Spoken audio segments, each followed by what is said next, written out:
그렇죠? 상형 문자라고 해야죠. 그림으로 그려져요.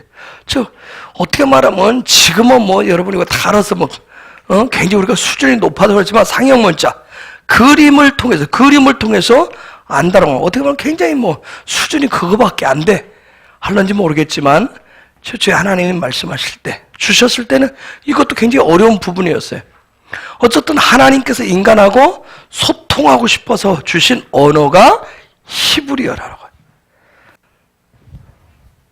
그래서 이 소통하고 싶어서 어떻게 보면 한 개인을 넘어서 민족을 택하셨는데 그 민족이 바로 이스라엘이에요. 하나님이 소통해서 하나님의 마음을 드러내려고 하셨던 것이 이스라엘이고 그 민족과 함께 소통하고 싶은 언어를 주신 것이 바로 히브리어라고 하는 점이에요. 근데 히브리어는 이 말씀드렸듯이 그림 언어예요. 그림 언어예요. 그만큼 우리 인간이 하나님과 소통하는 데는 굉장한 어려움이 있어요. 어려움들이 있어요.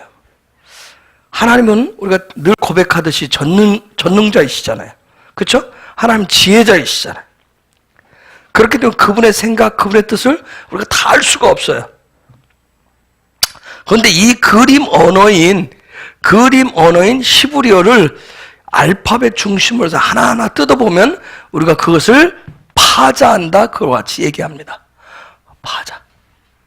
히브리어를 그 알파벳, 한 단어, 알파벳 속에 다 그분의 생각, 계획들이 담겨있기 때문에 그것을 이렇게 뜯어보면, 그리고 여러분 묵상을 해보면, 그러면서 성령님의 도우심을 구하시면 아주 조금씩 그분의 생각, 그분의 마음을 알게 돼요.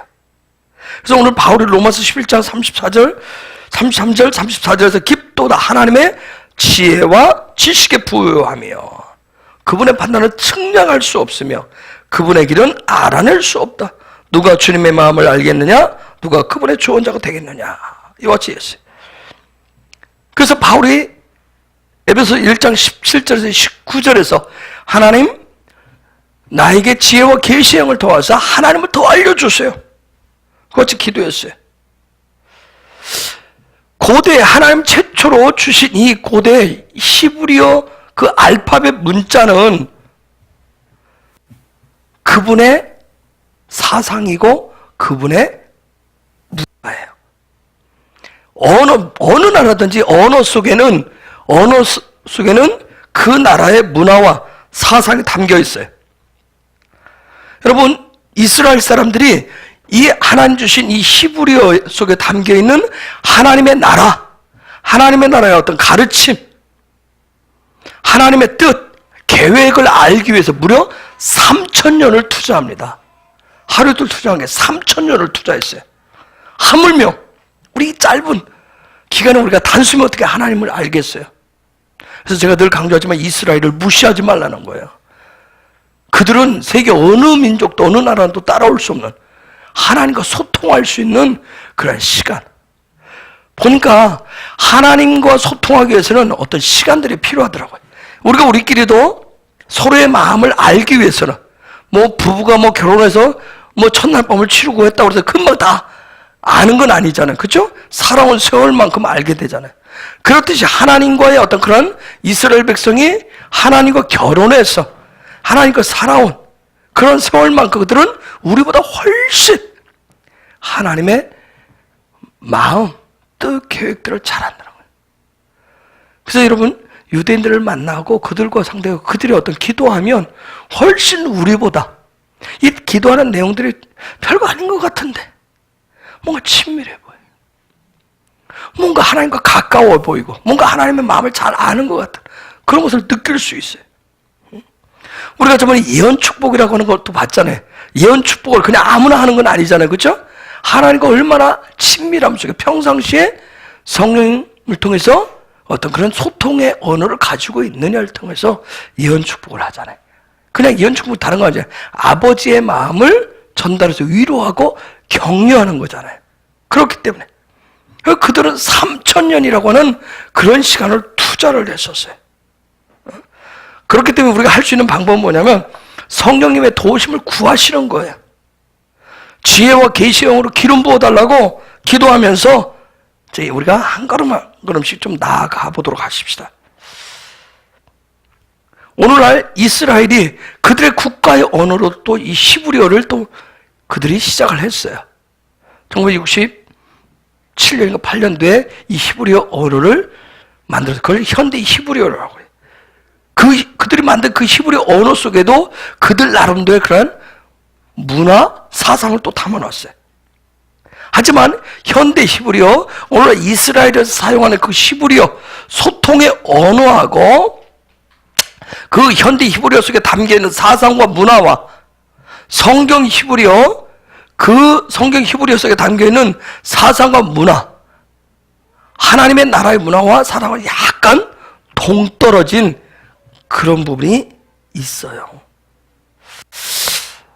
제가 2012년도에 하나님이 처음에 토라, 이스라엘 이렇게 말씀하셨을 때 정말 처음에는 굉장히 황당했어요. 황망했다고요.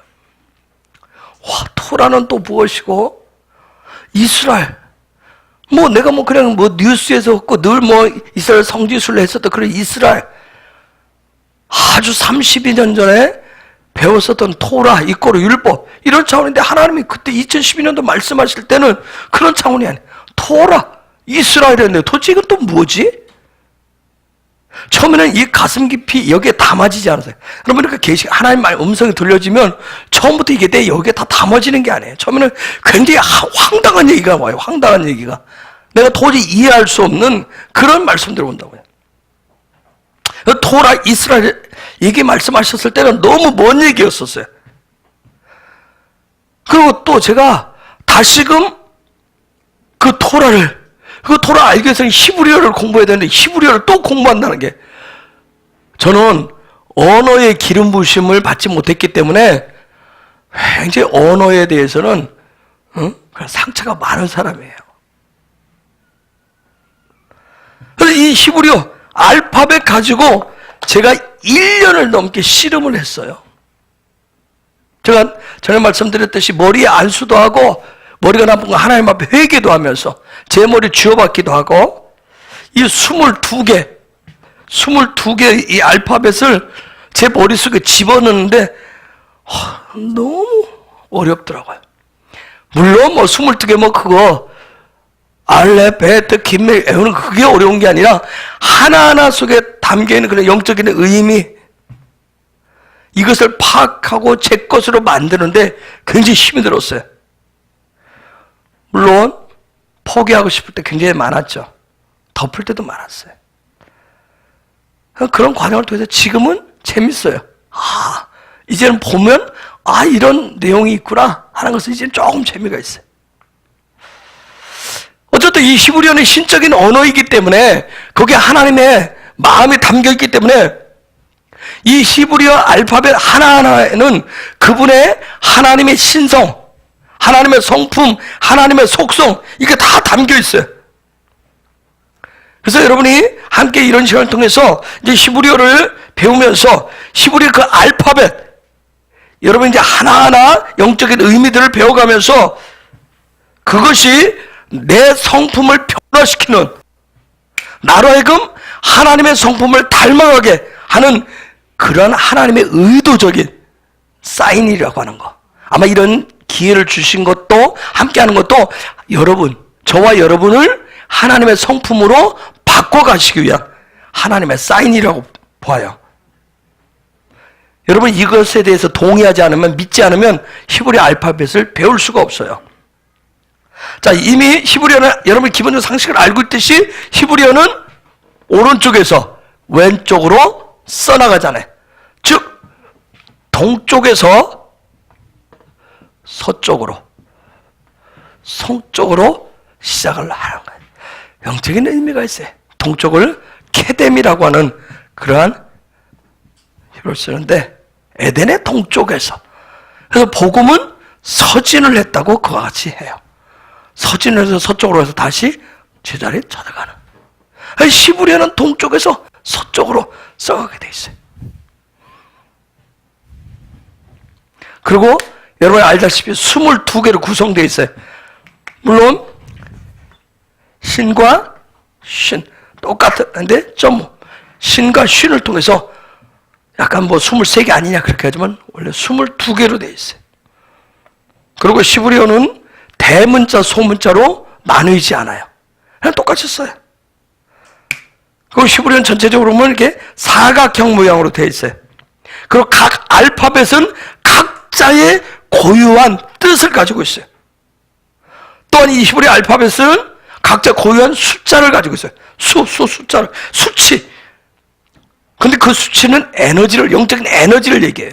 그걸 가지고 있어요. 또, 이 히브리 알파벳은 어떤 알파벳은 단어 끝에 올 때, 익게 되면서 이렇게 단어 끝에 올 때, 그 단어 끝에 올 때 정사각형으로 쓰거나 아니면 길게 늘어뜨려서 쓰기도 해. 대표적으로 카프, 맴, 눈, 그 다음에 패라고 하는 거하고 그 다음에 짜리, 캄네, 패치라고 그와 같이 얘기하는데 이 5개 알파벳은 끝에 오면, 단어 끝에 오면 카프죠. 카프는 쫙 해서 내려요. 꼬리를 내리게 돼 있어요.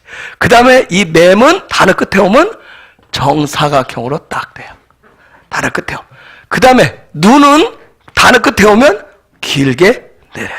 짝들 내리듯이. 그 다음에 패는 단어 끝에 오면 또 꼬리를 쭉 내려서 펴요. 쭉 펴고. 그 다음에 짜디는 단어 끝에 오면 꼬리를 이렇게 쭉 내리게 되세요. 저 5개 알파벳만은 단어 끝에 오면 저렇게 변형을 이뤄요. 또 어떤 알파벳은 단어 제일 앞에 올 때, 제일 앞에 오면 안에 점을 찍어가지고 굉장히 강한 소리를 내요. 베이트나 킴멜이나 카프나 페나 타브 같은 경우는 점을 찍어가지고 과지 해요. 그 외에도 몇 가지 뭐 문법이 있지만 제가 항상 주장하듯이 문법은 우리 인간끼리 정한 약속에 불과할 뿐이에요. 하나님의 문법을 준 건 아니에요. 여러분이 알다시피 히브리어는 뭐예요? 끊어놓지도 않았어요. 알파벳을 쭉 이어서 써놓은 거예요. 근데 인간들이 숨 쉬려고 끊어놓은 거예요. 이렇게 우리가 여기까지 끊고 요단은 이렇게 합시다 하면서 문법을 이건 이렇게 읽읍시다. 이렇게 읽으면 뜻을 이렇게 우리가 해석을 합시다 하고 약간 물론 그거 정할 때도 뭐 그들 나름대로 하나님 앞에 기도하고 하나님 주신 지식으로 지혜를 했겠죠. 어쨌든 그런 문법적인 부분이 있어요. 뭔가 어떤 법질서를 만들어 놓은 부분이 있어요. 근데 저 개인적으로 제가 우리 헤브론에서 사용하고 우리 교회에서 사용하는 저 개인적으로는 알파벳이 가지고 있는 그런 고유한 의미들을 계시적으로 해석하는데 저는 더 주안점을 둬요. 문법적으로 이게 어떻게 써야 했느냐? 그건 2차, 3차적인 문제예요. 단지 하나님이 이걸 주셨을 때, 하나님 이걸 주셨을 때 이 부분에 대해서 계시적으로 하나님의 마음, 그분이 이것을 인간에게 주셨을 때 계시적으로 어떤 의미를 가지고 있느냐, 거기에 더 중점을 둘 뿐이에요. 인간들이 어떤 약속을 했느냐, 그건 2번째, 3번째로 제가 돌립니다. 그렇게 아시고 같이 하면 좋겠어요. 그래서 저는 그 부분에 더 집중하기 때문에 신적인 언어라고 제가 얘기하는, 신적인 언어라고 얘기하는 거예요. 자, 이 히브리 알파벳 첫 글자가 뭐예요? 뭐죠? 히브리 알파벳 첫 글자가 뭐예요? 알렙이죠, 알렙. 응?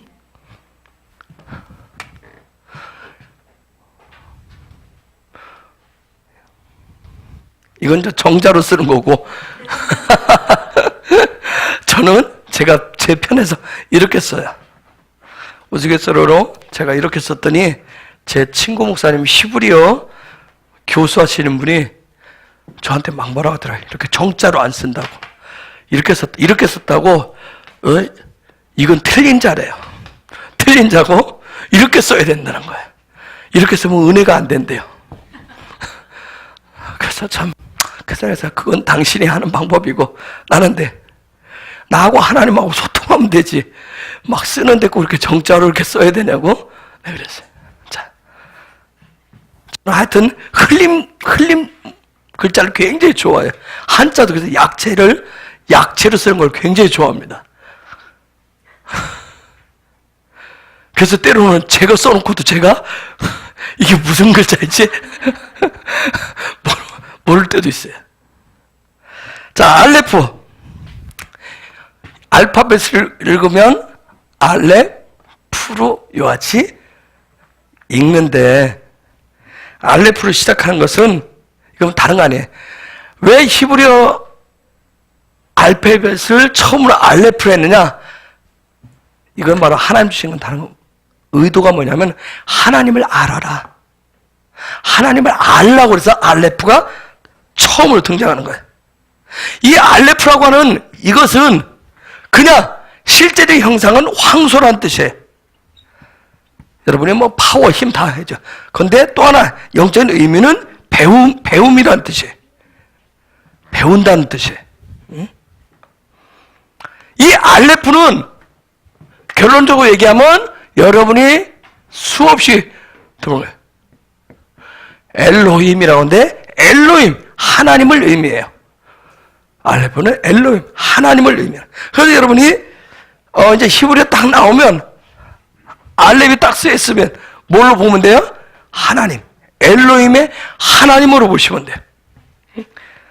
이 알레프는 황소라고 해서 황소 그 당시에 딱 보면 그 순간 황소하면 고대 사람들은 뭐냐면 힘의 상징이었어요. 힘의 상징. 어떤 능력의 상징을 얘기해요. 그러나 또 하나는 뭐예요? 그 속에서 하나님. 정말 힘의 근원이 누구냐? 능력의 출발자가 누구냐? 그게 바로 하나님이라고 하는 거예요. 하나님을 배우면서 이들은 어떤 출발을 하는 거예요. 그래서 알렙을 시작을 해서. 우리의 신앙생활하는데 신앙생활하는 궁극적인 목적은 하나님을 배우는 거예요. 하나님을 배우는 거예요. 내가 기도하고 내가 말씀 보고 내가 예배하고 내가 봉사하고 내가 헌신하는 이 모든 걸 통해서 하나님을 배우시는 거예요. 하나님을 배우셔야 돼요. 단지 설교를 통해서 아니면 성경 공부를 통해서만이 하나님을 배우신다 생각하시면 안 돼요. 우리의 삶 모든 걸 통해서. 왜냐하면 신앙은 삶이에요. 그래서 그런 삶을 통해서 하나님을 배우시는 거예요. 그래서 이 배움은 단지 지적으로 머릿속에 넣는 것이 아니라 배움은 삶이에요. 교회라고 하는 것은 그럼 뭐예요? 교회가 뭐 하는 곳이에요? 하나님을 배워서 살아가도록 알려주는 곳이 바로 교회입니다. 그렇기 때문에 교회가 양적으로 수적으로 그 부분만 생산해내면, 즉 하나님을 제대로 가르쳐주지 않으면 사람에게는 종교성이 있어요. 하나님을 알고자 하는 그런 갈망이 있어요. 제대로 가르쳐주지 않으면 그래서 엉뚱한 곳으로 가게 돼 있어요. 하나님을 알고 싶어서. 예배의 대상은 하나님이신데 하나님을 제대로 모르면 엉뚱한 것을 예배하고 섬기게 돼요. 그것을 성경은 뭐라고 해야 돼요? 우상숭배라고 거치합니다. 그래서 하나님을 모르면 내 편의대로, 내 생각대로, 내 마음대로 믿게 되는 거예요. 그런 사람을 오늘날 뭐라고 그래요? 종교인이다 거치해요. 그래서 히브리어 첫 글자를, 히브리어 첫 알파벳을 알레프로 시작하는 거예요. 즉 하나님을 제대로 알아라. 하나님을 제대로 알라는 거예요. 그런데 그 하나님을 어떻게 배워야 되느냐, 어떻게 알아야 되느냐, 이 부분 굉장히 신비로운 것 같아요. 이건 굉장히 신비로운 부분이에요. 신을 안다라고 하는 거, 신이신 엘로힘의 하나님을 배운다라고 하는 거 굉장히 신비로운 얘기예요. 여러분, 내가 종교인이 돼가지고 종교적으로 교회를 다니시면 속이 허전하게 돼요. 하나님은 영이시잖아요. 영이신 하나님을 통해서 내 영이 채워지지 않으면 여러분 내 영이 공허하게 돼요. 배고프게 돼요. 목마르게 돼요. 그래서 알레프가 제일 먼저 나오는 거예요. 하나님을 알아라. 영이신 하나님을 배워서 채워라. 그런데 솔직히 말씀드려서 우리가 하나님을 배워서 알기보다는, 그렇죠? 하나님을 배워서 알기보다는 하나님 쪽에서 우리 가운데 찾아오셔야 하나님을 알 수 있어요. 그렇죠? 내가 배워서 하나님을 알 수 있으면 좋겠는데 그게 아니라 솔직한 것은 실질적인 건 뭐냐면 하나님 쪽에서 나에게 찾아오셔야 돼요. 그래야 알 수 있어요.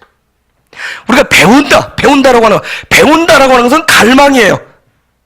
배움이라고 하는 건 다른 거 아니에요. 하나님을 알고자 내 영을 하나님이 아닌 다른 것으로 채우지 않고 하나님으로 채우고자 하는 갈망하는 행동이 바로 배움이에요. 오늘 밤에도 여러분이 어떤 그런 갈망으로 나오셨잖아요. 하나님을 알고 싶어서. 단지 제가 좀 히브리어 설교 시간에 하니까 그거 좀 눈치채려고 같이 동참해 보려고 여러분 공부하는 거 아니죠? 그렇죠? 하나님을 더 알고자 하나님을 채우고자 하는 거예요. 아까 히브리어의 신비로운 점은 뭐라고 했어요? 오른쪽에서 왼쪽으로, 동쪽에서 서쪽으로 흘러간다는 점이에요. 여러분, 삼위일체 신비로운 얘기죠. 그렇죠? 삼위일체 신비롭죠? 삼위일체 쉬우신 분 계세요? 삼위일체를 설명하실 수 있는 분. 너무 쉬워서 삼위일체쯤이야. 삼위일체 하나님 우리가 하는데 삼위일체 신비로운 얘기예요. 셋이면서 하나라고 얘기해요.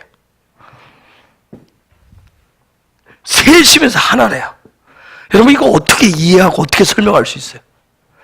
셋이면서 하나라는데 어떻게 여러분 이해하고 어떻게 설명하고 어떻게 믿고 여러분 살아갈 수 있어요? 이 삼일체 부분은 여러분 솔직히 해서 히브리 관점으로 여러분이 배우셔야 이해할 수가 있습니다. 히브리 관점으로.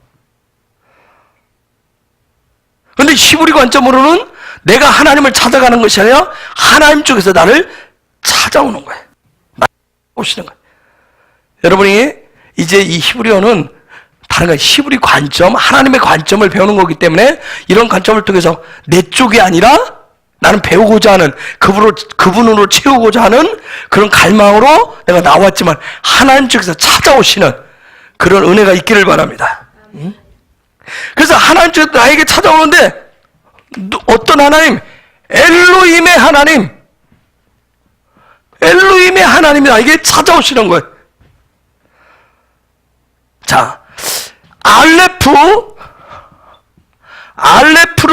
이 알렙을 자세하게 살펴보시면 첫 알파벳 보면 하나님을, 이게 알렙이 엘로힘의 하나님입니다. 하나님을 배우고 익혀서 뭐 한다? 말하게 된다는 거예요. 누구에 대해서? 하나님에 대해서. 내가 하나님에 대해서 배우고 익히면 말하게 되는 거예요. 누구에 대해서? 하나님에 대해서. 하나님에 대해서 배우고 익히면 그때야 입이 열리는 거예요. 즉 하나님을 배운 만큼, 하나님을 아는 만큼 입이 열리게 되죠. 교회를 10년, 20년 다녔는데도 기도할 줄 모르겠다고 얘기하는 분들이 있어요. 그렇죠? 뭘 말해야 될지 모르겠다. 즉 뭐예요? 그건 10년, 20년 다녔는데 뭐 했다는 얘기예요? 하나님을 안 배웠다는 거예요. 하나님을 모른다는 얘기예요. 하나님을 아는 만큼 입이 열리게 돼 있어요. 사람은 다 똑같아요. 여러분들도 뭔가에 대해서 아는 만큼 입이 열리잖아요. 그렇죠? 아는 만큼 그 분야에 대해서 말하게 돼 있어요. 자, 이 엘로힘은 영이신 하나님이 내 속에 들어오셨다가 다시 나가시는 거예요. 영이신 하나님 내 속에 들어왔다가 다시 나가세요. 내 속에 영으로 들어오신 하나님을 엘로힘이라고 그래요. 우리말 성경에는 엘로힘이란 말이 없어요. 그냥 하나님 그렇게 돼 있어요. 내 속에 들어오시는 분을 엘로힘 하나님이라고 그래. 자, 엘로힘의 하나님 내 속에 들어오셨어요.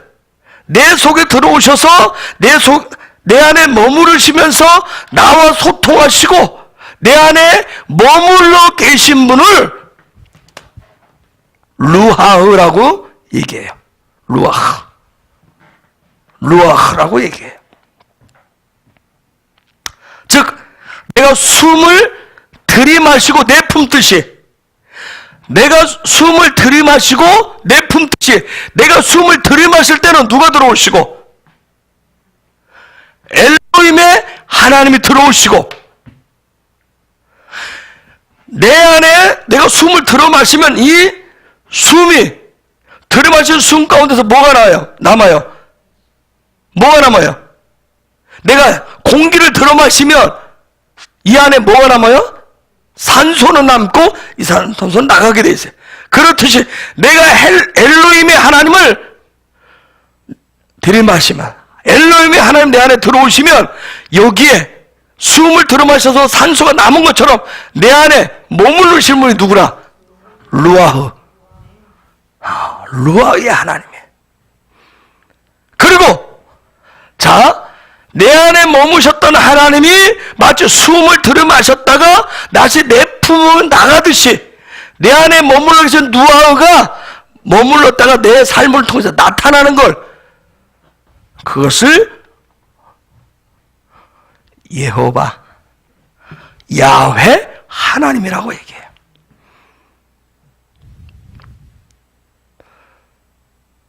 자, 내 안에 들어올 때는 어떤 하나님이 들어온다고요? 엘로힘의 하나님이 들어오셔서 이 안에 머무르시는 분 누구? 루아흐의 하나님. 그리고 다시 나가시는 분, 내 삶을 통해서 나타나시는 분이 바로 야훼, 여호와의 하나님이에요.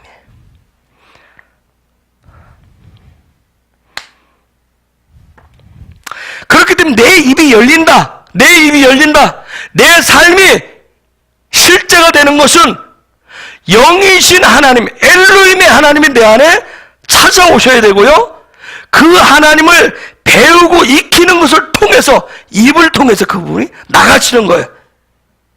이 여호와 하나님은 스스로 계신 분이라고 그랬어요. 엘로힘의 하나님이 내 안에 들어오시면 내 안에서 맛으로, 냄새로, 바람으로 각가지 방법으로 실제가 되어서 내 삶에 나타나는 거예요. 그러면 내 안에 머무는 이 루아흐의 하나님이 성령이신데, 이 성령이 밖으로 나타나는 이 여호와가 누구냐는 거예요. 여호와, 야훼가 누구냐는 거예요. 성령이 내 안에, 여러분 안에 누가 계세요? 성령이 계시죠. 내가 예수님을 그리스도로 영접하면 어떤 하나님이 들어오시는 거예요? 내가 예수 그리스도를 나의 구주로 영접하면 엘로힘의 하나님이 들어오셔서 이 안에 머무르시면 어떤 하나님으로? 루아, 성령 하나님으로. 그리고 내 삶을 통해서 나타나면 여호와, 야훼 하나님으로. 그럼 이 야훼 하나님이 누구냐는 거예요. 응? 나중에 여러분 배우겠지만 알파벳 10번째 글자가 혹시 뭐예요? 요드예요. 그렇죠? 요드. 히브리 알파벳 중 가장 작은 자라고 하죠. 이건 뭘 나타내요? 손을 나타내요. 손인데 이것은 능력, 뭔가를 하게 한다 하는 그런 뜻을 가지고 있어요. 즉 엘로힘의 하나님이 나를 찾아오셔서 내 안에 들어오셔서 나로 하여금 뭔가를 하게 한 만큼 저와 여러분은 믿음으로 살아내게 되어 있어요. 그분이 한 만큼. 자, 이 여호와, 야훼를 보면, 자, 내 삶을 통해서 나타나는 야훼 하나님을 보면 이 호흡, 호흡과 숨을 얘기하는 헤이가 들어있는 것을 볼 수 있어요. 나로 하여금 계속해서 호흡을, 숨 한번 들이마시고 한번 내뿜고, 그거 안 하시는 분 계세요? 숨 한번 딱 들이마시고 1월 1일 날 한번 숨 한번 하고 1년 동안 안 하시는 분, 아침에 한번 하고 하루 종일 안 하시는 분 아니죠. 계속해서 하죠. 즉 나로 하여금 이 하나님 보면 계속해서 뭐하게 하시는, 하나님과 호흡하게 하시는 그런 손이 있는 것을 볼 수가 있어요. 손이 거기 있는 것을 볼 수 있어요. 엘로힘의 하나님이 내 안에 들어와서 루아우, 영으로 바람처럼 머무심으로 인해서 뭐가 시작되냐면 호흡이라고 하는 것이 시작돼요. 호흡은 이거 뭐예요? 소통이라면 소통. 그게 시작돼요. 그런데 이 호흡을 하게 되면 계속 여러분 숨을 계속 쉬고 쉬면 어떤 일들 하다 막 달리기나 뭐 하면 숨이 차면 어떻게 해요? 계속 호흡을 몰아쉬잖아요. 이 호흡을 계속 하면 할수록 뭐가 하냐면 에너지라고 하는 게 증가되게 돼 있어요. 즉 하나님이, 엘로힘의 하나님이 찾아오셔 내 안에 오셔서 그분과 계속 호흡하게 하시면 뭔가를 나로 하여금 뭔가를 하게 하는 그런 능력, 파워를 나타내도록 하게 하신다. 믿음의 실제로 살아갈 수 있도록, 내가 호흡하면 호흡할수록 그렇게 하게 하는 그런 힘이 있어요. 즉 엘로힘의 하나님이 내 안에 들어오셔서 영의 호흡을 시작하면, 루아의 그 호흡을 시작하면, 성령과 내가 호흡을, 소통을 시작하면 내가 그렇게 한 만큼 내 삶에 뭐가 나타나는 거예요? 그렇죠. 여호와의 그 실제가 나타나게 한단 말이에요. 자, 이해가 되세요? 그래서 엘로힘의 하나님이 내 안에 들어오시고 성령, 그렇게 되면 내 안에 성령이신 하나님과 이제 내가 영적인 호흡이 시작되게 되는데, 그렇게 되면 내 삶을 통해서 여호와의 실체인 누가? 예수 그리스도가 나타나기 시작하는 거예요. 그렇게 되는 거예요.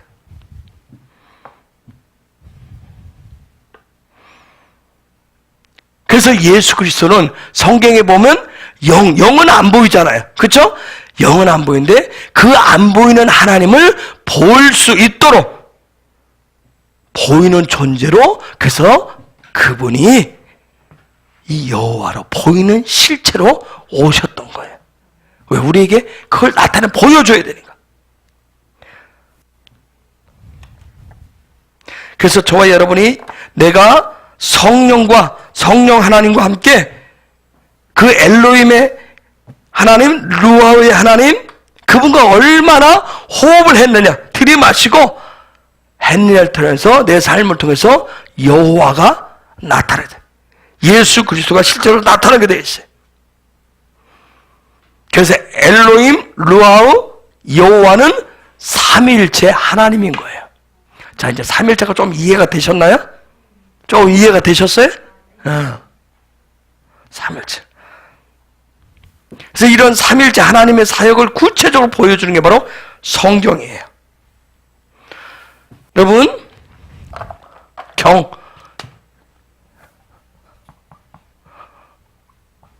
성경, 거룩한 경은 창세기 1장 1절이에요. 진짜 성경은 창세기 1장 1절이에요. 너무 쉽죠? 그 나머지는 그건 뭐예요? 31,174구절은 뭐예요? 이것을 설명해 놓은 거예요. 창세기 1장 1절을 풀어놓은 거예요. 근데 창세기 1장 1절이 진짜 성경이다, 이것을 우리에게 확신시켜주고 풀어주는 게 바로 히브리어란 말이에요. 이건 히브리어를 통해서만 설명할 수 있어요. 왜요? 이미 여러분이 설명드려요. 왜? 히브리어는 누구의 언어이기 때문에? 그저 하나님의 언어이기 때문에, 그분의 언어이기 때문에. 이것을 가르쳐 주시기 위해서 우리와 함께 소통하려고 주신 말이 바로 히브리어란 말이에요. 그래서 히브리어는 신적인 언어인 거예요. 이제 이해가 되셨어요? 자, 그럼 신적인 언어인 히브리어 신비 속으로 좀 더 들어가 볼게요. 계시록 1장 20절 한번 볼까요? 계시록 1장 20절. 여러분 가지고 있는 성경 계시록 1장 20절. 누가 한번 읽어볼래요?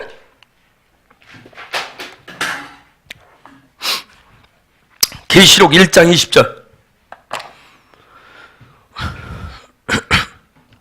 같이 읽어볼까요? 시작!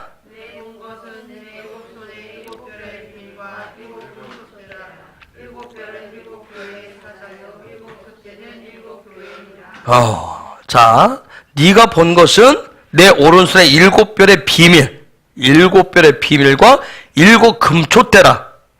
7별은 7 교회의 사자요, 7 촛대는 7 교회니라. 무슨 말인지 이해가 되세요? 자, 네가 봤는데 그것은 뭐라?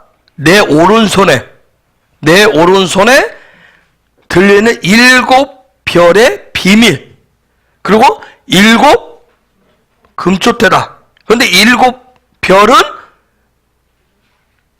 7 교회의 사자, 메신저고, 7 금초대는 7 교회다. 지금 뭐 이거 쓰고 계세요? 이거 할 땐 이거 하세요. 공부 못하는 사람 내가 항상 얘기하잖아요. 국어 시간에 산수하고, 산수할 때 국어하고, 사실 이렇게 하는 거예요. 읽어야 될 때 쓰고, 써야 될 때 읽고, 이렇게 하면 진짜 이제 아주 힘들어져요. 그리지 말고 이건 안 그려도 돼요. 나중에 여러 써지게 돼 있어요. 지금은 계시록 1장 20절 얘기하고 있는데 이거 쳐다보고 있으면 돼. 여기 지나갔는데. 다시 계시록 1장 20절. 내가 본 것은 내 오른손의 7별의 비밀과 또 7 금초대라. 자, 우리가 봤는데 주님 손에 별이 있죠. 7별에, 근데 7개의 별이 있는데 그게 비밀이고, 7 또 금초대가 있다. 그게 들려있어요. 근데 이 7 별은 7 교회의 사자, 메신저고, 7 촛대는 7 교회다. 자, 여러분 이제 머릿속에 넣고. 자, 우리가 성경을 많이 읽는데 성경을 모르는 이유가 뭐예요?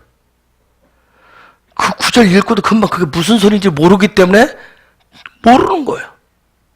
금방 읽었는데도 이게 지금 뭔 소리는, 그쵸? 어려운 얘기도 아닌데 지금 이 내용이 뭐냐 지금 그걸 묻고 있는 게 아니잖아요. 얘기해 보세요. 영어에서 그냥 보지 말고 지금 계시록 1장 20절.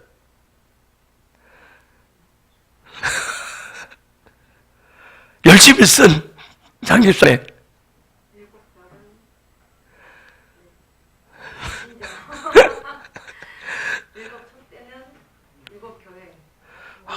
뭔데 그렇게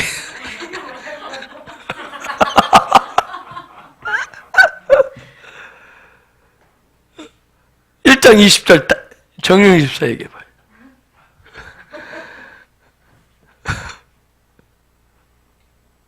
자, 이 구절이세요. 네가 본 것은 내 오른손에 들려있는 7 별의 비밀과 그 다음에 7 금초대가 있다. 그런데 7 교회는, 아니 7 별은 7 교회에 보낸 사자고, 그 다음 금초대는 7 금초대는 7 교회다.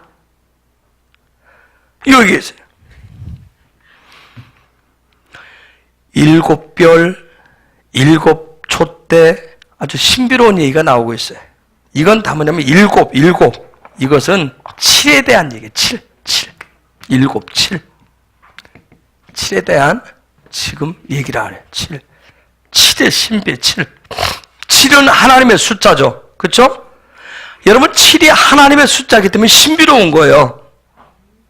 계시록이라고 하는 건 뭐예요? 우리가 계시록, 여러분 우리가 알 때 뭐예요? 계시록은 바로 마지막 때 완성에 대한 그런 내용이에요. 그렇죠? 마지막 때 그 완성을 이루기 위해서 써놓은 것이 바로 계시록이란 말이에요. 따라서 오늘 이 시대에 나에게 계시록이 열렸다, 우리에게 계시록이 열렸다, 그 얘기는 무슨 얘기예요? 그죠? 마지막 때라는 얘기예요. 마지막 때란 얘기예요. 응? 그래서 마지막 때는 지금 주님께서 7별과 7등잔대, 즉 메노라, 이 메노라, 그리고 7빛에 대한 이런 계시들을 지금 푸신다는 얘기예요. 7교회가 뭐고 7금초대가 뭐고 빛이 뭔지를 푸신다는 얘기예요. 근데 7별은 아까 뭐라고 그랬어요? 교회 사자라고 그랬어요. 즉 메신저라고 그랬어요. 즉 이 7별은 7교회 사자, 즉 누구의 메시지를 가지고 있다는 얘기예요? 그렇죠. 하나님의 메시지를 지금 가지고 있다는 의미예요. 그 다음에 7등잔대는 뭘 의미한다고 그랬어요? 7교회. 즉 교회, 즉 교회에는 반드시 뭐가 있다? 이제 살짝만 이렇게 또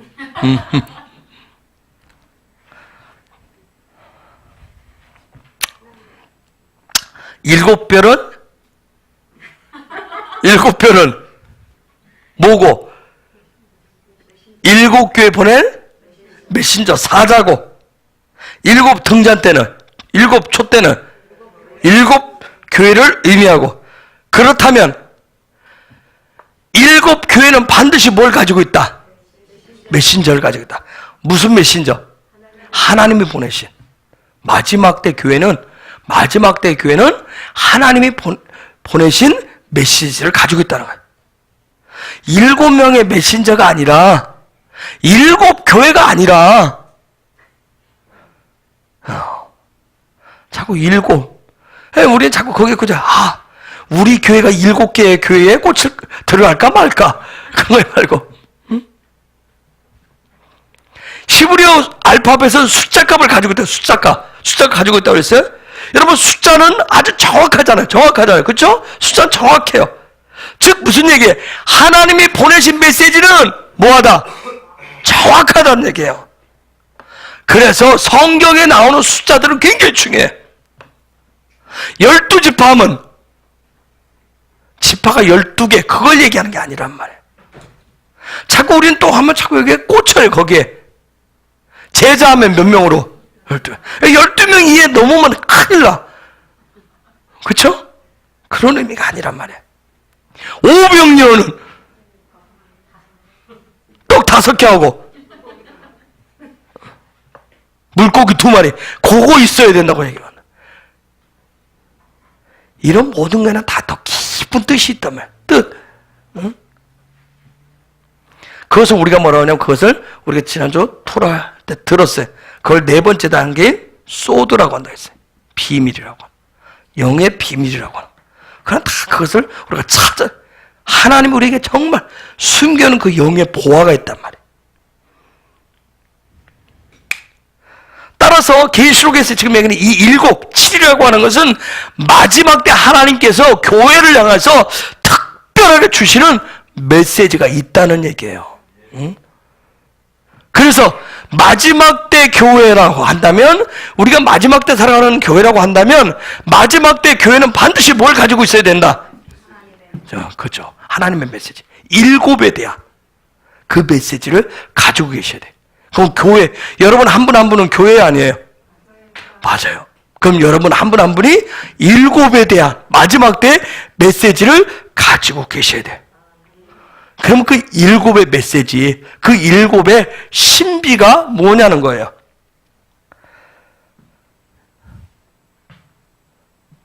이것을 푸는 데는 저도 어렵지만 우리 모두가 사실은 어려워요. 하나님의 메시지이기 때문에. 그래서 7의 메시지를 풀려면 창세기 1장에 나오는 첫째 날부터 7째 날에 그것을 우리가 이해할 수 있어야 돼요.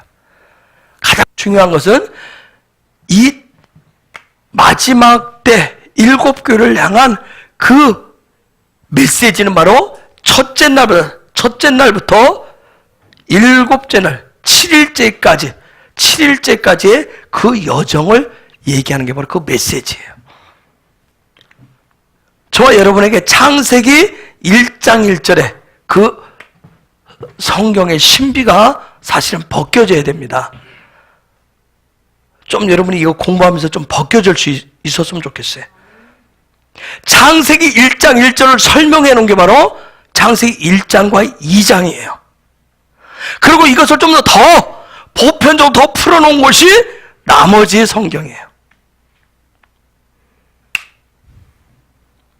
그래서 여러분 창세기 1장에 등장하는 그 첫째 날부터 일곱째 날까지 그런 믿음의 여정의 그 신비가 벗겨지기를 축복합니다. 마치 수건으로 덮여 있었던 그 영광의 광채가 벗겨져서 자유케 되는 그런 놀라운 은혜가 임하시기를 축복합니다. 자, 우리가 아까 계시록 그 1장 20절 말씀대로 하면 창세기 1장에 등장하는 7의 신비를 지금 어디에 누구한테 맡겠다고 그랬어요? 누구에게 맡겠다고 그랬어요? 7 교회 사자에게 맡겠다 했어요. 사자에게 맡겠다 했어요. 따라서 마지막 시대의 교회는 이 7의 신비인 첫째 날부터 둘째 날, 셋째 날, 넷째 날 거쳐서 7째 날까지 뭐냐면 들어가라는 얘기예요. 그 7일째까지 지금 들어가라는 얘기예요. 이건 우리 한 사람 개인적으로도 마찬가지예요.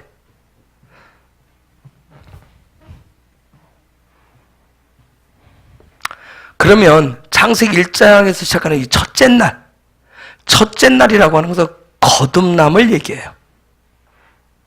그래서 내가 첫째 날, 내 믿음의 여정이 거듭남. 그래서 첫째 날로 들어가는 첫 문이 뭐냐면 거듭남을 통해서 이 일들이 시작돼요. 이 거듭남이 굉장히 중요해요. 거듭남을 통해서 시작돼요.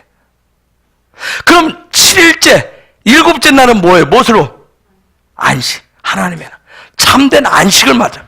거듭남을 통해서 참된 안식을 향해서 들어가는 거예요. 내가 거듭남을 통해서 어디에 참여하냐면 하나님의 신성, 하나님의 성품에 내가 참여하게 될 때 거듭남의 훈련을 통해서 어디에 들어가게 되는 거예요? 안식에 들어가게 되는 거예요.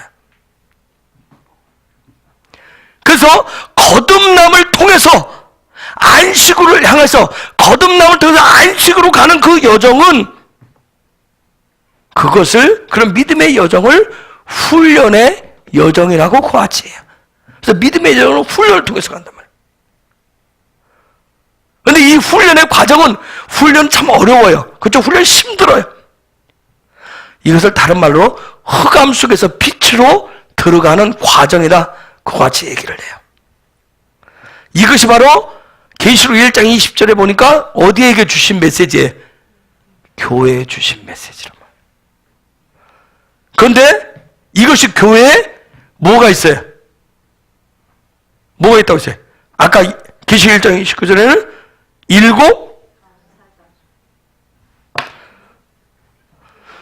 일곱 사자는 지금 뭘 얘기하고 무슨 메시지를 얘기하고?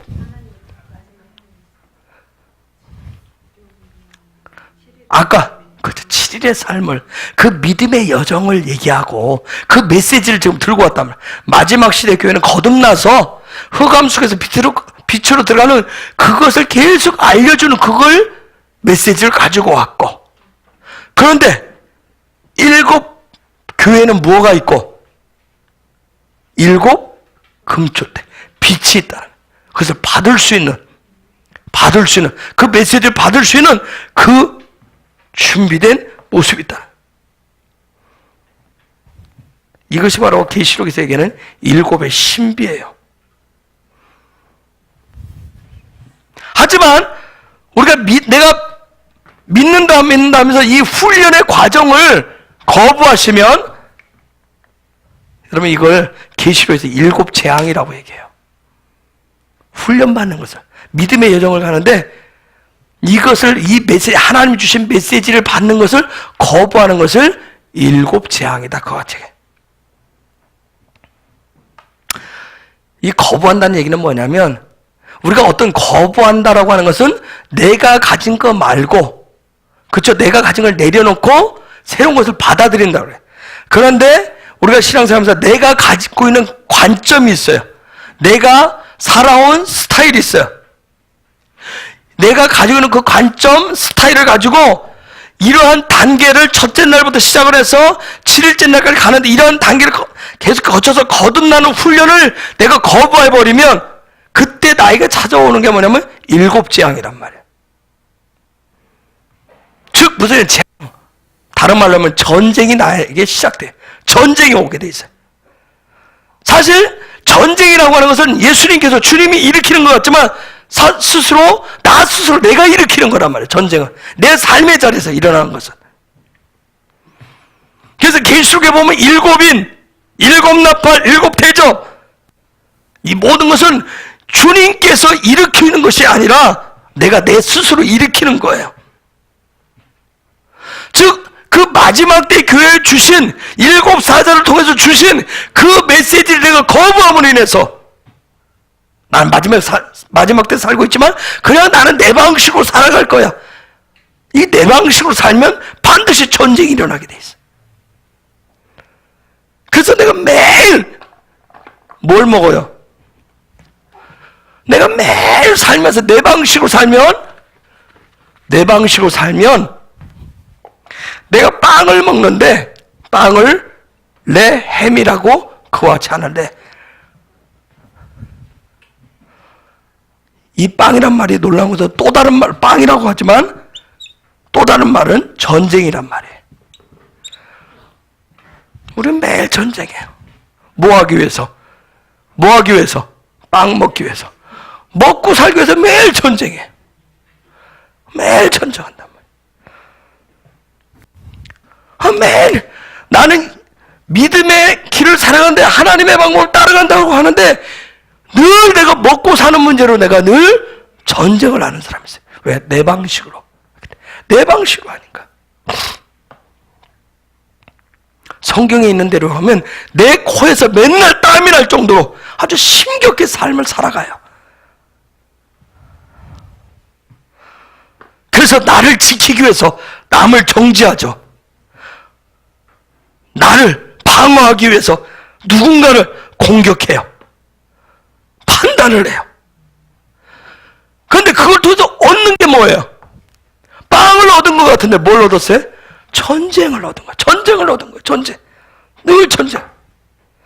이것이 계시록에서 말하는 7재앙이에요. 여러분, 전쟁의 결과는 참혹해요.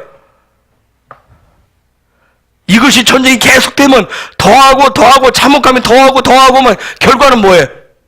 멸망이에요. 멸망. 그런데 계시록에 있는 말씀대로 하나님이 보내신 그 7의 그 신비, 그 창세기 1장에 나오는 첫째 날부터 7일째까지 가는 그 놀라운 신비를 지키는 그러한 사자와 교회는 거듭남이 연속해서 일어나는 거예요. 첫째 날, 둘째 날, 셋째 날, 이 거듭남이 계속해서 일어나게 되는 거예요. 그런데 이것은 뭐냐면 우리말로 하면 끊임없는 믿음의 훈련을 통해서 그 믿음의 훈련과 내 삶이 일치되는 것을 통해서 이게 나타나고 성취되게 돼 있어요. 그래서 오늘 이 시대에 아주 엄청난 교리가 편지풍파를 일으키는 게 뭐냐면 한 번 구원은 영원한 구원이다. 이 교리를 인간들이 세워놓고 이 부분을 자기 편의대로 해석해서 적용한단 말이야. 나는 뭐 한 번 구원받았으니까, 난 예수 믿으니까 마음대로 살아도 돼.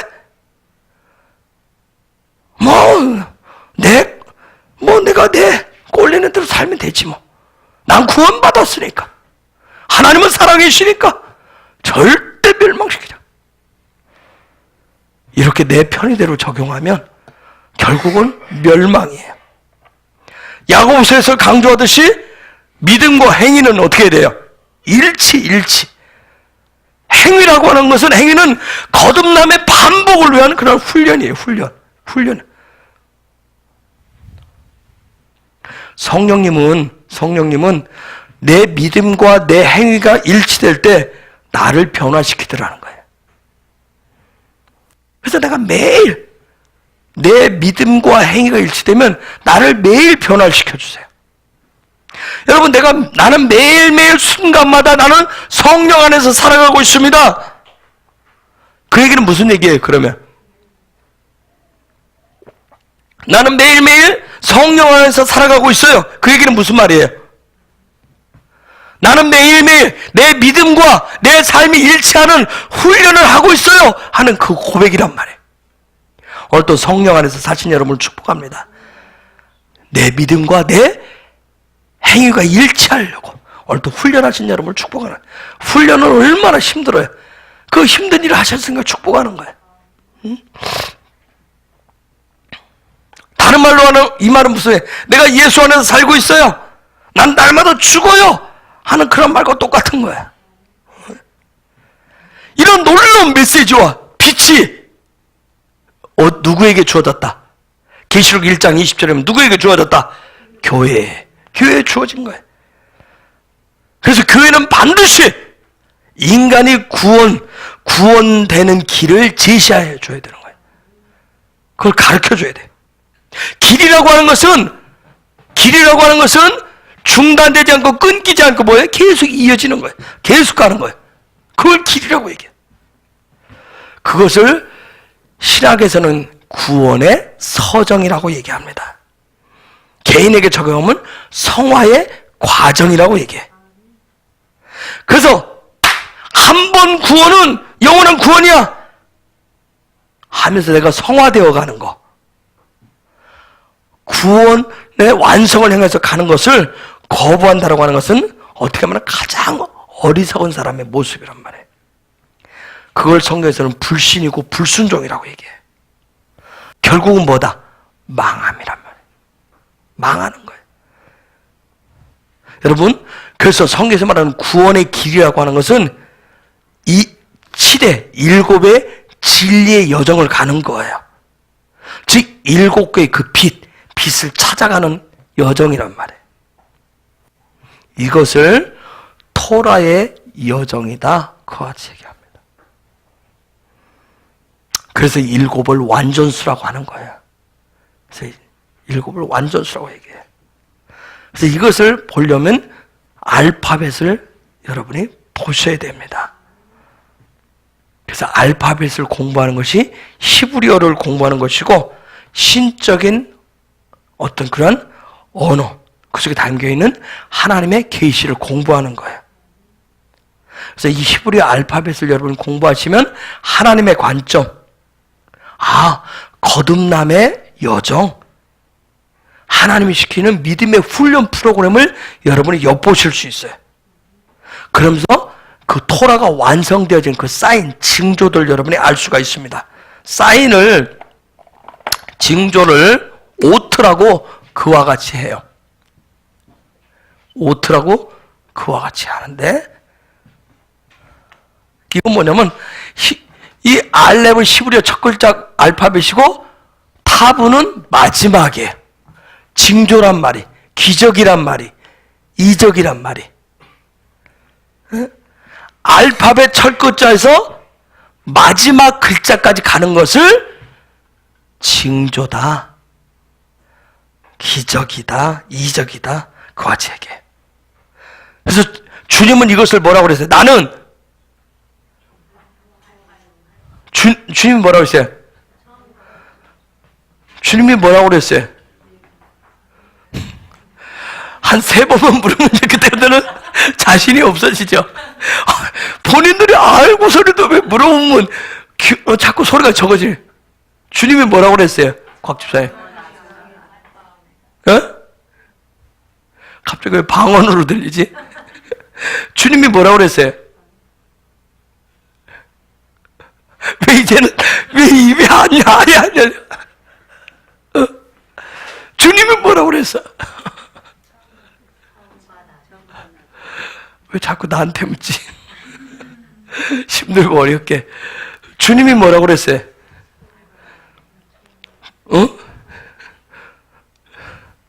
주님이 뭐라고 그랬어?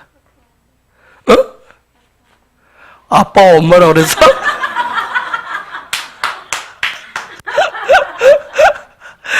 왜 내 귀에는 그렇게 들리지?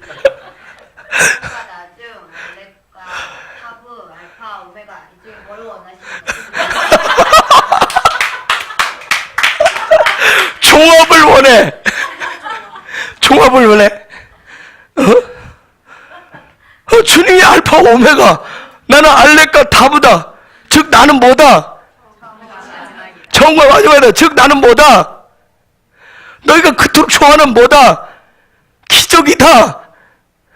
내가 징조다.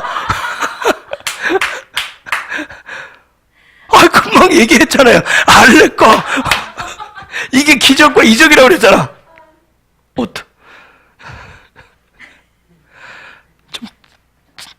하여튼 우리는 여기에 딱 내가 찍어놓은 그 이상은 절대 못 나가. 나가면 죽어 그냥. 예수님 자신이 내가 기적이야. 자꾸 우리가 기적하니까 다른 걸 찾아. 예수님 말고 자꾸 다른 걸 찾잖아요. 주님은 야 내가 너희들 가장 좋아하는 그 기적이라니까. 내가 징조라니까. 내가 이적이야. 지금 그거에 대한 놀라운 선포를 하고 있잖아요. 그냥 나는 처음과 나중이다. 알파 오메가다. 그게 뭔데? 이게 히브리어를 안 쓰면 알 수가 없는 거야. 알 수가 없는 거야. 저게 무슨 말인지. 알파 오메가. 그거 어때서? 처음과 나중. 그게 뭔데?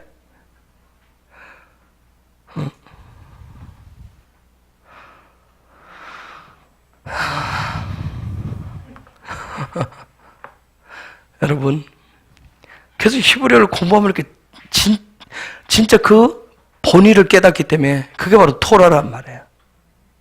놀랍죠? 그 당시에 저 얘기를 들었던 사람들은 저 얘기하면 뭔 소리인지 아는 거예요. 그냥 기분 나쁜 거예요, 그들한테는. 내가 너희가 찾는 그거라고 그러니까 기분 나쁜 거지. 우리는 단지 그냥 처음과 나중이래. 알파 오메가래. 그거 어떻게 해? 그게 뭐냐고 그러면 그냥.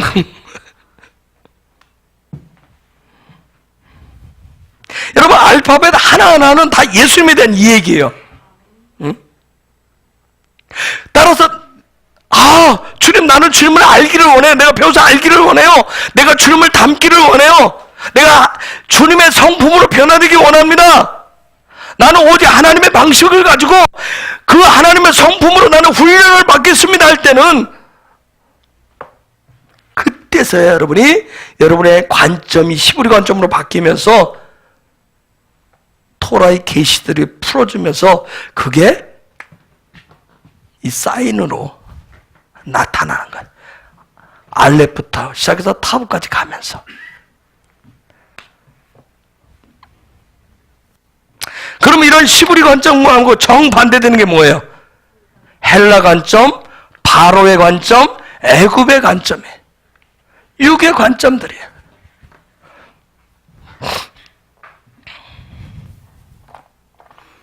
이러한 관점으로 만들어 놓은, 이러한 관점, 6의 관점, 헬라의 관점, 정말 육신의 관점으로 만들어 놓은 대표적인 바벨탑이 뭐예요?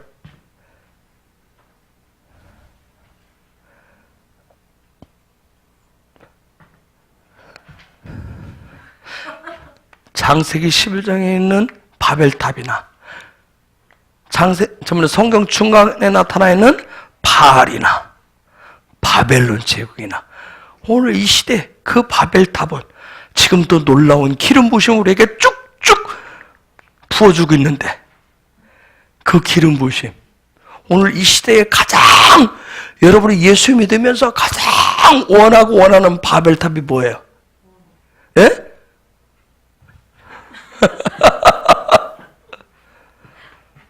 그걸 신학으로는 번영신학이라고 얘기를 해요.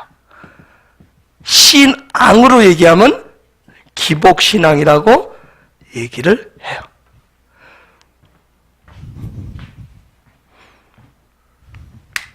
여러분, 히브리 관점에서 부유해지고 재물, 이것은 다 죄악된 것이다, 이거 틀렸다, 이렇게 얘기하는 거 아니에요.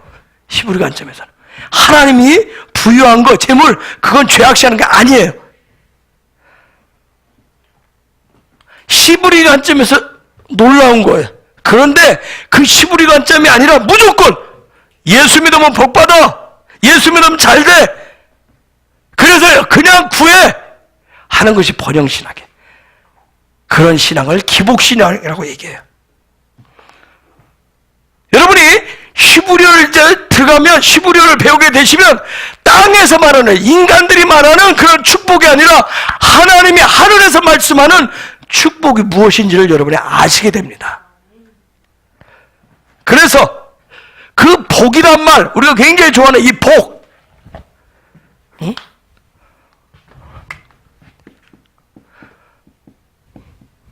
이게 복복자인데, 여러분 중국에 가면, 연초에 가면 복자가 거꾸로 뒤집어져 있어요. 그래 복이 두른다고. 나간 복이 두른다서 그 사람들 이렇게 뒤집어 놨어요.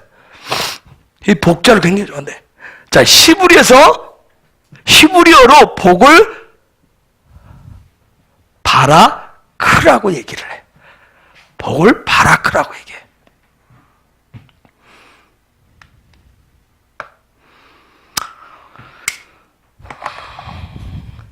이 바라크란 말은 경배한다는 그런 뜻도 있어요.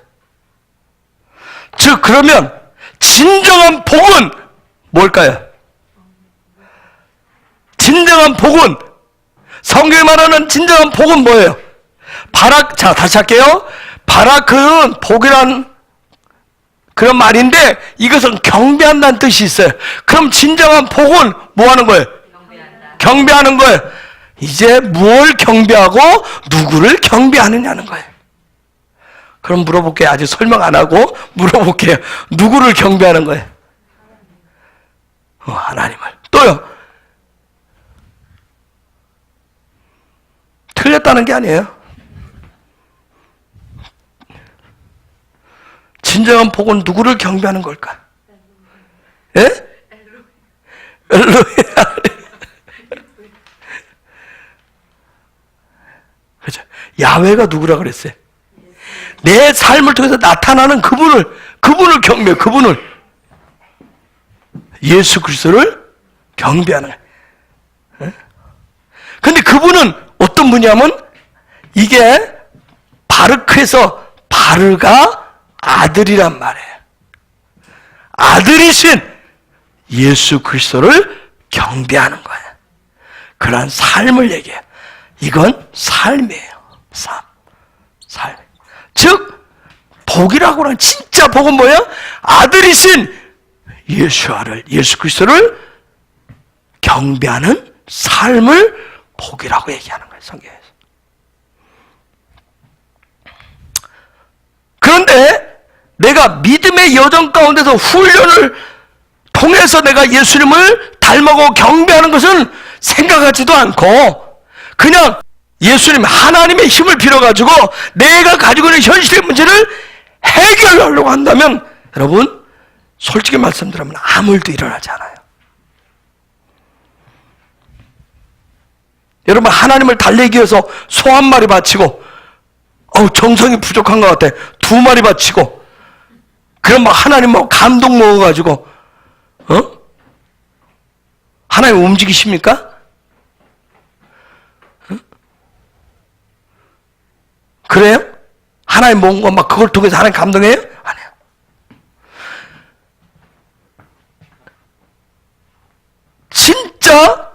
진짜 내가 오직 예수 그리스도를 닮고자 하는, 내가 예수 그리스도를 닮고자 하는, 그분의 성품을 닮고자 하는 그 훈련을 할 때 하나님이 나에게 그 경배를 받으셨다는 그 사인이 그때 나타나는 거예요. 이것을 히브리 관점이라고 얘기해요.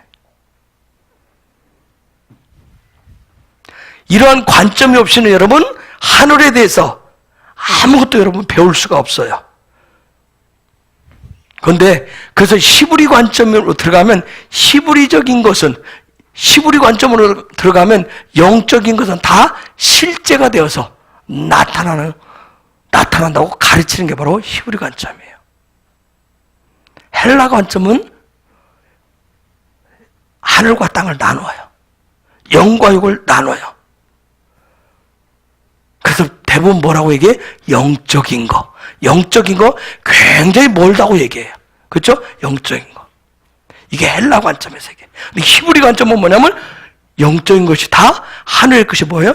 땅과 똑같이 하나가 되어서 연결되어져서 실제로 나타난다고 그와 같이 얘기를 해요.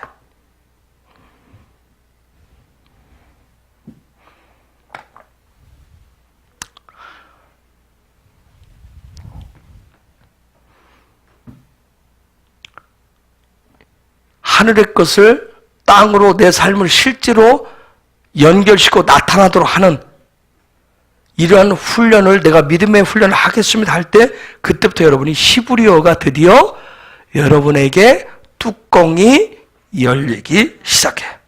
근데 여기 관심 없고 혹시 여러분이 내가 또 나는 이제 영어는 말고 히브리어 영어보다 어렵다니 히브리어를 내가 쓸 줄 알아 그릴 줄 알아 내가 히브리어 본 적 있어 말도 좀 할 줄 알아 이런 지적인 호기심으로 히브리어를 배우고 익히려고 하시면 결론 말씀드려요. 멸망의 지름길입니다.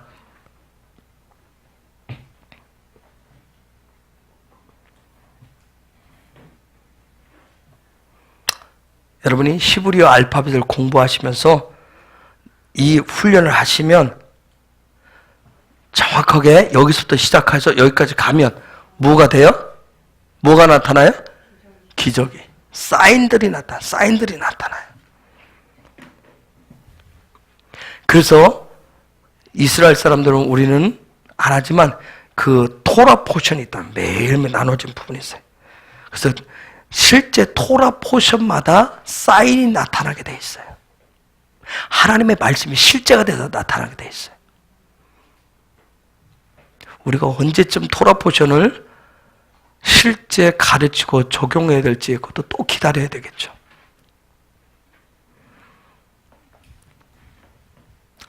히브리어는 그냥 여러분이 그 월요일날 이 시간에 배우겠다는 그런 것을 통해서 익혀지는 것이 아니라 여러분 이렇게 배운 부분을 실제 여러분의 삶을 그걸 배운 것을 그렇게 살아내실 때 여러분이 배워질 수 있어요.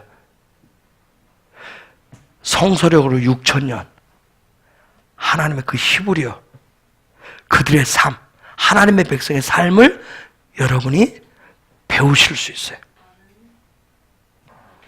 그래서 여러분이 이거 알파벳 이제 공부하시면서 살아내실 때 이게 그거였구나. 지금은 아직 시작 안 들어갔기 때문에 헷갈리실 거예요. 근데 여러분이 그걸 실제 배우고 실제 살아내도록 하실 때 이게 그거였구나 하면서 즉 그거였구나는 얘기는 뭐예요? 주님이 여러분에게 삶에 사인을 주실 거예요. 사인 그런 것을 보여주실 거예요. 내가 좀 잘 몰랐는데 희미했던 것이 사인으로 내 앞에 등장하는 거예요. 즉 말씀으로 살아내는 거예요. 말씀이 실제 나타나는 거예요. 여러분 히브리어는 알렙부터 타브까지 내가 지금 한 걸음씩 가려고 하는 사람 뭔가 내가 특별한 방법으로 마술적인 방법으로 하늘을 한번 열어볼까? 그런 사람이 아니라 나는 비록 연약한 인성을 가지고 있지만 그 놀라운 정말 신성을 배우고 익혀서 내가 예수님처럼 영화롭게 되려고 훈련한 사람에게 이 히브리어가 열리게 되어 있습니다. 분명한 것은 주님은 그런 훈련 가운데 역사하시더라는 거야. 훈련할 때 동행하십니다. 그래서 그런 훈련을 주님이 여러분을 서포트해주고 여러분을 지지해 주실 거야. 여러분 히브리 관점 알파벳으로 훈련하는 삶을 살아가실 때 정말 주님을 참되게 알게 되고 그 주님을 내 삶의 진정한 주인으로 영접하게 되는 그런 놀라운 역사가 일어나게 됩니다. 여러분 배우고 익히는 훈련이라고 하니까 제가 다시 한번 부탁드리지만 내가 지식적으로 동의한다라고 내가 어떤 또 다른 정보를 지적인 정보를 수집한다라고 그렇게 시작을 하시면 토라가 열리지 않습니다. 토라는 영의 세계예요. 영의 세계. 토라는 하나님의 마음의 스피릿이에요. 제가 2012년도에 토라, 이스라엘 그렇게 말씀하시고 막 시작을 하는데, 그때 이제 시작을 할 때는 내가 지식적으로, 왜? 저는 이제 신학을 한 사람이니까 30여 년 전에 배웠다가 기억 속에서 까맣게 다 잊어먹은 히브리어를 다시 시작할 때, 우와, 내가 지식적으로 또 배워보자 했을 때는 안 되더라고요. 제가 그걸 시작을 하고 한 3개월, 4개월. 이거 하나 하는데도 도대체 내가 막 IQ가 이렇게나 안 좋았나? 아무리 내가 100이 안 된다고 그랬지만 이럴 수가 있을까? 이렇게 머리가 나쁠 수가. 난 막 머리가 그렇게 나쁜지 몰랐어. 저게 뭐라고 저게 안 되냐고. 왜 안 돼? 도대체 뭔 소리인지를 모르겠어요. 안 열리더라고요. 이 알렙 하나 가지고 낑낑 한 3, 4개월을 했는데 안 되는 거예요. 근데 제가 4월 그때 중군순에 이스라엘을 갔을 거예요. 이스라엘, 그러는 가운데 이스라엘 갔어요. 한 20년 만에 이스라엘 들어간 거예요. 근데 이스라엘 가서 감람산에 올라갈 때 하나님 그때 말씀을 하셨어요. 그때 하나님의 음성이 들어서 제가 올라가면서 막 울었던 거예요. 그때 같이 갈 때가 미셸도 그때 같이 가. 그때만 한 60명이 한 버스를 쫙 관광버스를 타고 올라가는. 제가 막 하나님의 말씀을. 감람산에 올라가서 제가 예배드리고 같이 예배드리면서 그런 시간을 통해서 이제 하나님 깨닫게 하셨어요. 토라가 뭔지, 도대체 토라. 그냥 율법이라고 알고 있었는데, 이게 아닌 것 같은데, 율법이면 뭐하러 나한테 공부하라고 하셨겠어요? 그쵸? 여러분, 하나님의 음성을, 여러분이 들어보시죠? 하나님의 음성이 들리면, 정말 처음에 들리면 뿅 갑니다. 처음에는 막 오면 하나님의 음성 들으면 이게 도대체 뭔 소리지? 하나님의 음성 들으면 좋을 것 같죠? 처음에는 정신이 하나도 없어요. 이게 뭔 소리지? 응? 즉, 뭔 소리지 하는 얘기는 내가 지적으로 깨달은 그 차원에 내 삶으로 살아야 되는데 이게 안 사라지는 거예요.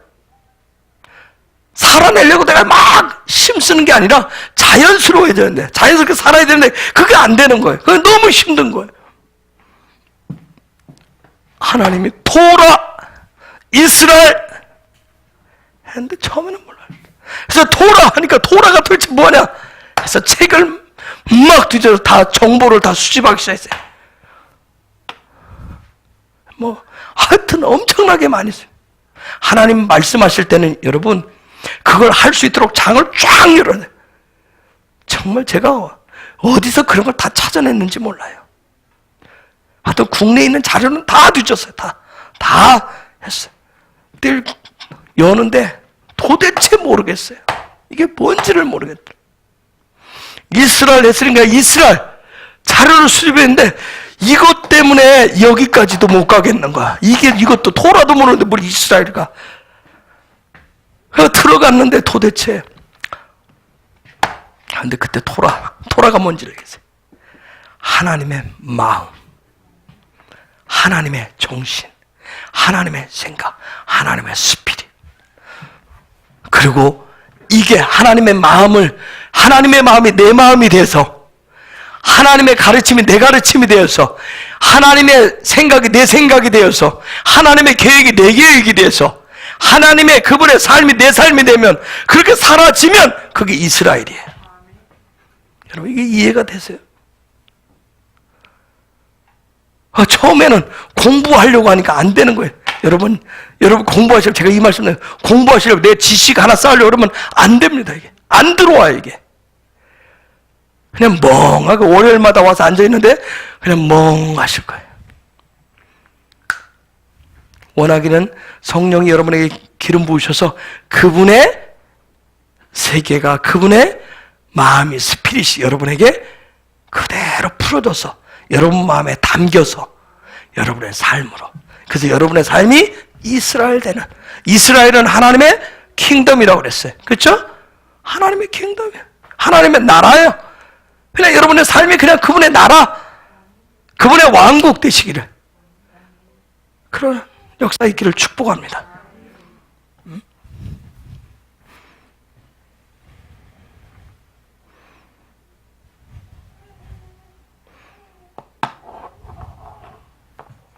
그래서 힘들고 어렵지만 여러분이 포기하지 마시고, 머리가 나쁜 거는 뭐 타고났으니까 그냥 회개도 하시고, 좀 어떻게 좀 방법을 해달라고 하나님 앞에 매달리시고, 근데 여러분 끊임없이 두드리시면 어느 순간인가 그분이 나를 그 안에서 끄집어냈습니다.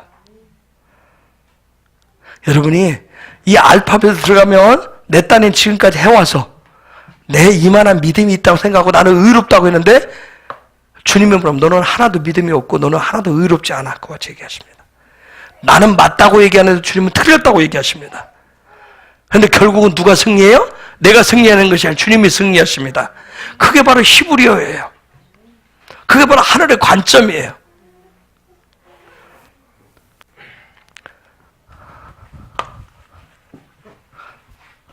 여러분은, 자, 저 토라, 여러분은 영이 있고 혼이 있고 육이 있어요. 아멘? 원하기는 이런 과정을 통해서 영의 토락이 되면 영으로부터 영이 열려야, 영의 뚜껑이 열려야, 이미 하나님이 여러분에게 영의 뚜껑을 열기 위해서 이미 시작을 하셨어요. 그러면 그분의 영으로부터, 그분이 성령이 나한테 개입하셔 들어오셔, 내가 호흡해서 들어오면 드디어 요 안에, 내 혼 안에 토라를 넣어주시는 거예요. 근데 영으로부터 안 부어지면 여러분 요 안에 있는 토라가 뭘로 있어요? 율법으로 있어요. 딱딱이 굳어져 있는 율법으로 있어요. 형식과 의식과 종교적인 것으로 그게 딱 있어요. 그래서 삶 따로, 내가 교회에서 하는 것 따로, 하나의 종교적인 모습 난다는. 근데 여러분의 영으로부터 이 부분이, 영으로부터 생기가 부어지면 내 안에 이 토라가, 하나님의 그 관점들이 열리면서 내 삶이 사라지기 시작해. 그래서 내 육이 그걸 이스라엘이라고 해요. 내가 사는 것을 이스라엘이라고 해요. 그렇게까지 사라지는. 그래서 우리가 날마다 이스라엘로 살아가셔야 돼요. 그러려면 내 안에 토라가 날마다 영을 통해서 생기와 생명을 받으셔야 돼요. 성령을 누아흐라고 그래요. 영인 루아흐라고 성령을 같이 얘기합니다. 성령은 어떤 분이에요? 성령 루아흐. 성령이라고 하는 것은 내 영을, 성령이라고 하는 거예요. 성령은 나로 하여금 뭔가 엄청난 일을 하도록 하는 것이 아니라 내 영을 실제화해서 그러한 삶을 살아내도록 돕는 분이 바로 성령이십니다. 영이신 하나님이 내 안에 불어넣어 주신, 그분이 엘로힘이 내 안에 들어왔을 때 그 영으로부터 나에게 내 영 가운데 불어넣어 주신 것을 실제 살아낼 수 있도록, 실제가 되도록 내 삶을 도와주시는 분이 바로 성령이세요. 그런데 내가 생각으로, 지식으로 배워서 내 삶에 실제로 만들어내시려고 하면 성령은 절대 돕지 않으십니다. 여러분, 성령이 여러분을 돕기 시작하면 그때 주님께서 여러분 개개인을 일일이 개입하시고 생전 몰랐던 것을 그때부터 알기 시작하세요. 그래서 그때부터는 이전과 전혀 다른 내 땅의 관점이 아니라, 육의 관점이 아니라 하늘의 관점, 히브리 관점이, 영의 관점이 내 안으로 들어오기 시작해요. 그런데 이게 처음에는 굉장히 어렵습니다. 여러분, 제가 27의 논산훈련소에 입소해서 군에 갔어요. 가기 전까지 제가 항상 책상 앞에 앉아있어요. 책상에 앉아있다 간 사람이에요. 앞에서 앉아있고 앞에서 가르치는 사람으로 살다가 27의 군에 가서 훈련소에 갔으니까 배우는 입장이 바뀌었어요. 배우는 사람으로. 배우는 훈련병으로 그걸 바꾸는데 애를 엄청 먹었어요. 이미 내가 아니, 신학을 하고 거기서 책에서 배우고 익혀서 그 훈련한 사람을 앞에 섰다가 내가 선생님으로 섰다가 거꾸로 교육생으로 서니까, 교육생은, 훈련생은 뭐예요? 교육받는 게 아니고 교육을 통해서 내 삶을 살아내야 된단 말이에요. 이거 하는데 이게 안 바뀌니까 너무 힘든 거예요.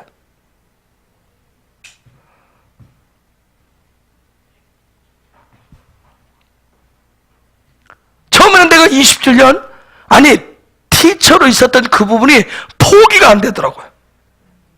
포기가 안 되니까 더 힘들었었어요.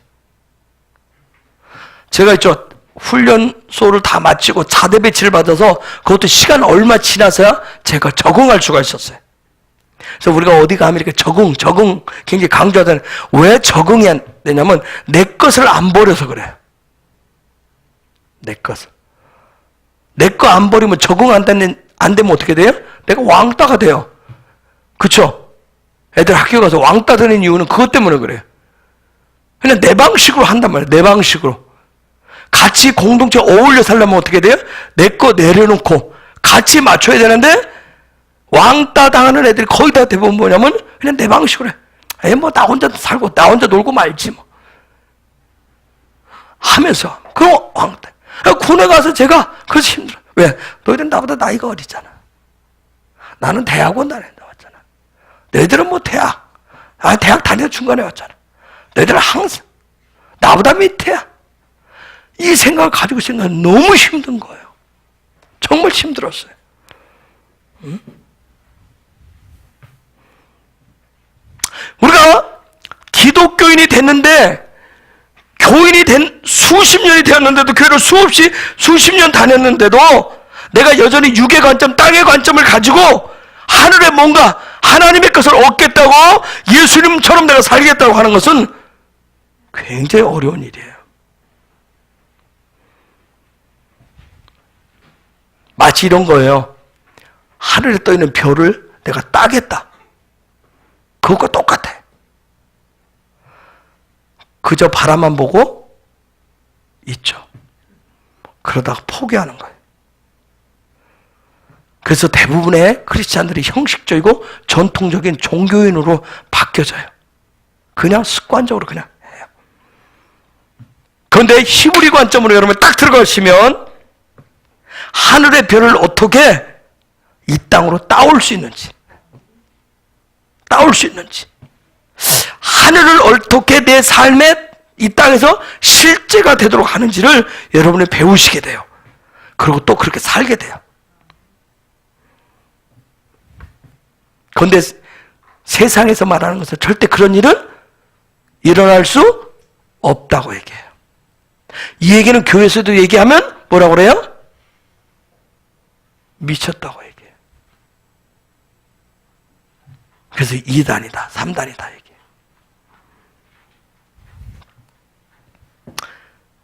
그래서 대부분의 교회가 뭐라고 그래요? 천국은 뭐라고 그래요? 죽어서 간다. 그렇게 얘기를 해요. 천국은 죽어서 가는 것이라고 얘기해요. 그래서 이 땅에서 평생을 믿음 하는데 허구적인 거, 허상만 붙잡고 살아요. 믿음 좋다고 했는데 실제 삶에서 어떤 문제가 일어나면, 삶에 어떤 장벽을 만나면 어떻게 해요? 믿음이 아니라 세상 사람과 똑같은 방식으로 갖다 대입을 해요. 이러한 내가 살아왔던 이 관점을 여러분 뜯어 고치려고 하니까 죽기보다 싫은 거예요. 근데 여러분이 이건 이제 공부 들어가시면, 토라 들어가시면, 히브리 알파 들어가시면 주님이 여러분 다 까발리십니다. 여러분의 실력이 어떤지를 다 들으면. 그래서 헤브론에 오면 실력이 다 드러나는 거예요. 그래서 헤브론에 오면 이제 말도 막 헷갈려. 헤브론에 오면 첫 번째 까발려지는 게 뭐예요? 예배부터. 그래서 막 거품 나오잖아요. 거품 물잖아요. 거품부터 물기 시작하는 거예요. 응? 그래도 꼭 시비하잖아요. 왜 꼭 그렇게까지 해야 되냐고. 좀 시간 줄여줄 수 없겠느냐고. 그래서 제가 하는 얘기 항상 하죠. 이것도 못하면서 나중에 천국 가서는 어떻게 영원토록 할 거냐고. 그럼 천국은 뭐가? 천국은 천국이 아니라 뭐가 된다? 지옥이 된다. 여기서 1시간 예배도 간신히 드리는데 천국 가서 영원토록 예배할 건데, 그쵸? 1시간 예배도 막 거품 무는데 5분만 넘으면 1분만 넘으면 막 시간 뒤로 쳐다보고 막 이거 막 난리가 났는데, 그쵸? 천국 가서 어떻게 할 거냐고 여러분. 그건 천국이 아니에요. 지옥이지. 그쵸? 천국은 기쁨이잖아요. 에덴은 기쁨이에요. 기쁨이 전혀 안 되면, 여러분 예수 믿는 것이 기쁨이 안 되시면, 예배하는 것이 기쁨이 안 되면 그건 차라리 안 한만 못한 거예요. 그래서 애들이 어려서부터 이게 훈련이 안 되면 뭐예요? 그래서 여러분이 큰 다음에 강요해 놓으면 애들이 그래서 교회를 찌긋찌긋하게 여겨요. 그렇죠? 이미 머리가 다 커버렸으니, 이미 코를 안 뚫어놨으니. 여러분 소는 송아지 때 코를 뚫어야 됩니다. 그래서 이 송아지 코를 안 뚫어놓고 그냥 소를 놓아 먹이잖아요. 나중에 소를 못 이길 수가 없어요. 잡을 수가 없어요.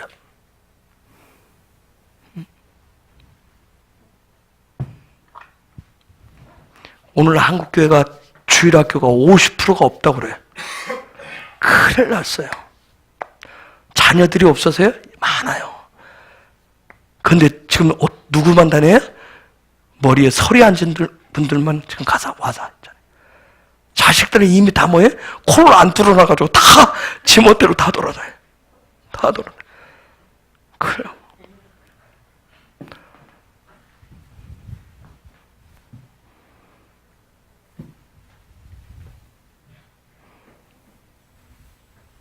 여러분, 히브리 관점으로 들으시면 알파벳 하고 히브리어 비밀 알고 이 관점으로 바꿔 들어오시면 주님이 뭐라고 하냐면 너는 아무것도 할 수 없어 얘기합니다. 너 아무것도 할 수 없다고 얘기합니다. 아무것도 단 1%도 할 수 없는 존재라고 얘기합니다. 너 그런 존재라고 얘기합니다. 우리 막 자존심 상하죠. 내가 99% 하고 주님이 1%만 도와주면 되는데, 응? 그죠? 내가 다 거기다 막 코에 막 힘쓰면서 콧바람 내면서 내가 하면 되는데, 그거 주님이 살짝만 도와주면 다 할 수 있는데, 그런데 히브리 관점을 들어오면 너는 아무것도 할 수 없다고 얘기합니다. 아무것도 할 수 없다고 얘기해. 그거 가르쳐줘요. 그래서 지식이 머리가 좋고 여기에 들어온 지식이 많고 정보가 이 속에 가득 찬 사람, 생각이 많을수록 히브리 관점으로 거듭나기가 정말 어렵습니다. 평소에 지식이 많다고 자부하시는 분들, 나는 생각이 많다고 자부하시는 분들, 나는 엄청난 정보를 가지고 있어 하시는 분들, 죄송해요, 거듭나기 정말 어렵습니다. 히브리 관점으로. 왜? 세상의 정보는 다 헬라예요. 헬라의 지식이에요. 우리가 살아온 것은 다 헬라의 지식이에요. 헬라의 관점이에요. 정말 여러분 히브리 관점으로 들어오고 토라의 삶을 살아내기 시작하면 뭐해진다? 단순해진다. 단순해집니다. 또 이제 단순하다니까 무식하다라고 또 생각하죠? 그게 아니에요. 그런 관점이에요. 아주 단순해. 왜요? 나는 아무것도 없어요. 나는 아무것도 할 수 없고 내가 아니니까 주님이 하실 거니까. 여러분 믿음 가졌다는데 생각 많으신 분들,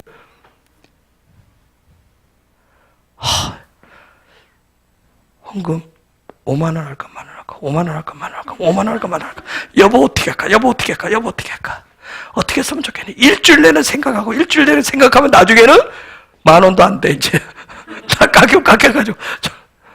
그렇듯이 정말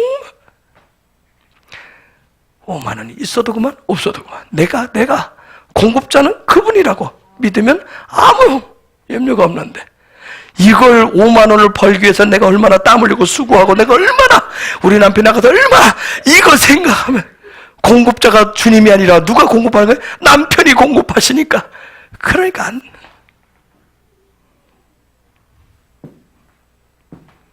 이게 헬라 관점하고 히브리 관점하고 차이예요. 그런데 나는 또 히브리 관점이 됐다고 요즘 뭐 물어보면 나는 아무 생각이 없어요. 그건 또 히브리 관점이 또 아니야. 그건 또 토로다.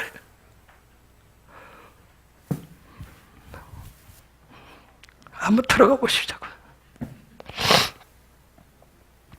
주님이 얘기했어요. 낙타가 바늘기로 들어가는 것보다 부자가 하나님 나라에 들어가기가 더 어렵다고 얘기했어요. 그렇죠? 여러분 생각해 보세요. 낙타가 어떻게 바늘기로 들어가냐고요. 그렇죠? 부자가 들어가기가 더 쉽지. 헬라 관점으로는 부자가 들어가기 더 쉽잖아요. 응? 근데 나중에 여러분 이것도 관용어구예요.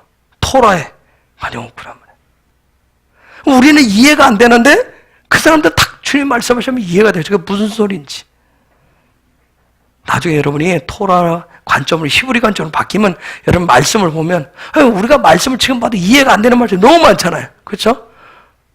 도대체 이게 뭔 얘기인지. 우리가 토라를 몰라서 그래. 여러분, 요즘 리모델링이 유행이잖아요. 리모델링 유행이죠. 그런데 하나님은, 주님은 리모델링이 아니라 완전히 때려 부시고 새롭게 지키를 원하시는 거예요. 근데 헬라의 관점 뭐예요? 좀 적당히 버무려서 적당히 좀 하자. 리모델링 하자. 그렇게 가르쳐줘요. 주님은 이전 것은 싹 다 쓸어 없애버리기를 원하신다고요. 뭘로 여기기를 원하세요? 똥으로. 똥이 아쉬워서 쌓아둡니까? 막 남겨둬요? 아니잖아요. 오죽하면 들어갈 때 나오고 나올 때 다르다고 그러겠어요. 과감 없이, 사정 없이 버리잖아요. 그러셔야 여러분 진짜 눈이 열립니다. 그래야 진짜 눈이 열려요. 그래야 성령님과 동행이 시작돼요. 믿음은 실제지 흉내가 아니에요. 흉내 내지 마세요. 예전에 저도 흉내 많이 냈어요. 흉내라도 내보자. 아니야. 흉내가 아니에요. 실제예요. 그래야 진짜 주님의 나라에서 살 수가 있습니다. 그래야 주님과 더 친밀해지고요. 주님과 더 가까워지실 수 있어요.